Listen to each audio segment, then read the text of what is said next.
Welcome back. और चलिए आपके रिटायरमेंट के बाद की जिंदगी के लिए किस निवेश विकल्प में यानी एनपीएस या यूपीएस आपके लिए क्या सही है। खासतौर से अगर आप एक सरकारी कर्मचारी हैं तो ये चर्चा आपको जरूर सुननी चाहिए। Arnab Pandya, founder money edu school, मेरे साथ जुड़ गए हैं। अर्नब जी, स्वागत है आपका। और देखिए, अब जो है सरकार ने ये एक बात सामने रख दी है कि एनपीएस में जो भी सरकारी कर्मचारी हैं वो धीरे धीरे यूपीएस में शिफ्ट हो सकते हैं अगर उन्हें बाजार के उतार चढ़ाव से डर लगता है। एनपीएस क्योंकि बाजार में पैसे लगाता है अपने स्कीम्स के तहत, और उसके एवज में अगर आप एक गारंटीड पेंशन चाहते हैं तो आप यूपीएस में शिफ्ट हो सकते हैं। हम हाल ही में देख रहे थे कि एनपीएस का जो सब्सक्राइबर बेस है वो बढ़ रहा था। हालांकि सरकारी कर्मचारियों में तो हमने देखा था कि ये काफ़ी हद तक इंटरेस्ट उसमें आया है।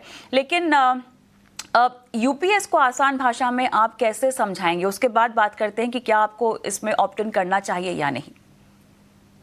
कि जब हम यूनिफाइड पेंशन स्कीम के बारे में बात कर रहे हैं तो उसका एक मेन फैक्टर ये है कि वहां पर एक मिनिमम पेंशन आपको मिलेगा। तो ये एक फर्क है as compare to normal NPS, जहां पर आपको अपने मार्केट लिंक परफॉर्मेंस के आधार पे अमाउंट मिलती है। तब जब आप यूपीएस के बारे में बात करें तो उसमें क्या होता है कि अगर आपने मिनिमम 10 साल का जो काम है वो कर लिया है, यानी कि एम्प्लॉयमेंट कर लिया है, तो उसके बाद पहले आपको एक मिनिमम 10,000 का पेंशन मिलेगा। दूसरी बात ये कि अगर आपने 25 साल कर ली तो फिर तो आपको जो राशि मिलेगी एज मिनिमम पेंशन गारंटीड जिसे कहते हैं, तो वो that will be 50% of your last 12 months basic plus DA.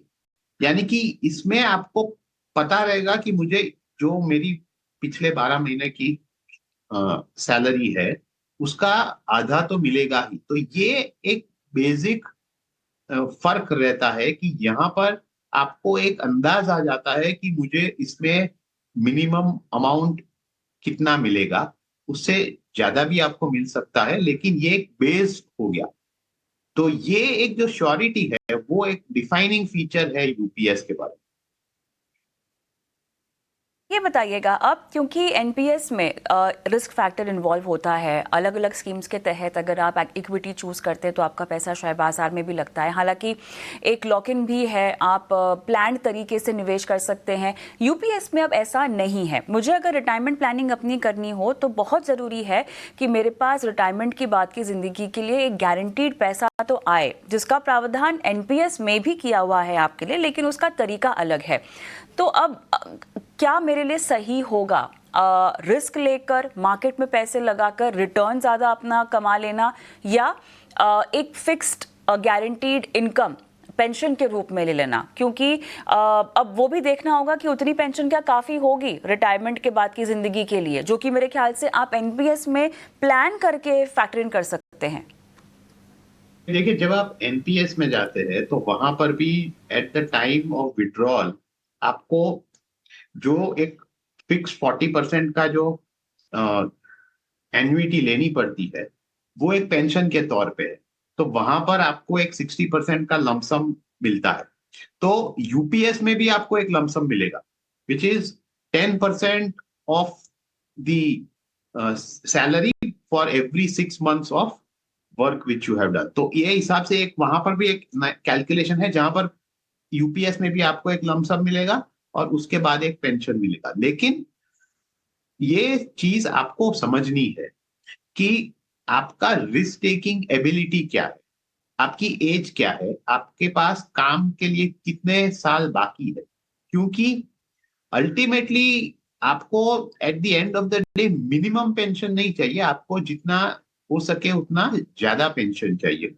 तो बेस्ड ऑन योर सिचुएशन कि ये सब फैक्टर्स देख के कि कितने साल बाकी है, कितने साल ये पैसा कंपाउंड हो सकता है, उस हिसाब से अगर आप यंग है और आपको पता है कि आप ये इन्वेस्ट करने वाले हैं ऑन अ रेगुलर बेसिस और उसका आप पे कोई इंटरमीडिएट जो उतार चढ़ाव है उसका आप पे कोई असर नहीं होगा, तो ये एक एनपीएस भी एक अच्छा तरीका है जिससे आप अपना कैपिटल बढ़ा सकते हैं। लेकिन यूपीएस किसके लिए काम आता है? उन लोगों के लिए जिनको इतनी सारी रिस्क और अनसर्टेनिटी से चिंता होती, क्योंकि अगर आपने एडिशनल प्लानिंग नहीं की है ऑलरेडी, तो ये एक प्रॉब्लम हो जाता है कि आपको पता नहीं रहता कि आपके पास कितना पैसा आएगा, और वो काफी सारे लोगों को टेंशन देता है, पीस ऑफ माइंड नहीं। तो उनके लिए यूपीएस एक अच्छा जरिया बन जाता है। चलिए, तो मेरे ख्याल से अब क्योंकि स्विच करने का एक प्रावधान जोड़ा गया है, इंट्रोड्यूस किया गया है, देखना होगा कि एनपीएस के सब्सक्राइबर्स में कितनी कमी आती है और क्या लोग सेफ्टी यहाँ पर ज़्यादा प्रेफर करते हैं। एनपीएस जो कि अब जोर पकड़ ही रहा था, सब्सक्राइबर बेस में अगर कहीं कमी आती है तो आगे किस तरह से इस प्रोडक्ट को लेकर और फ्लेक्सिबल बनाया जाएगा, अट्रैक्टिव बनाया जाएगा। तो बहुत सारी चीज़ें हैं जो देखनी है, लेकिन वो अगली बार चर्चा में हम शामिल करेंगे।